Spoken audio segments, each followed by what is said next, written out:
আসসালামু আলাইকুম চাচা, ভালো আছেন? ওয়ালাইকুম আসসালাম, ভালো আছি। কিছু কইবা মারে তুমি? চাচা বেশি কিছু কইতাম না, কিছু কয় বেড়াইছে আপনি, ঠিক আছে? এলাকায় আপনার পোলার কথা সবাই আমার কানে কানে কয়।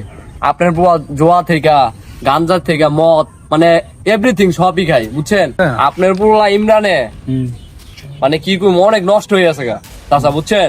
আমি যেই দিক দিয়ে যাই এলাকার সব মানুষরা আমার কানে কানে কয়ে ইমরান পোলাটা অনেক নষ্ট হয়ে গেছে। জুয়া খেলে, নেশা করে, মাইয়া নিয়ে ঘুরে, মানে রাত দিন 24 ঘন্টা। মানে ইমরান পোলাটা অনেক নষ্ট হয়ে গেছে, বুঝছেন? মানে এলাকার মানুষ সব আমার এডি কইতেছে। এই জন্য আপনার না আসা আমি এসব বললাম, কারণ আপনি কি করবেন করেন। আচ্ছা তুমি যাও, আমি বিষয়টা দেখতেছি। ইমরান আমি কল দিতেছি। যাও বাবা, হ্যাঁ রাখছো না।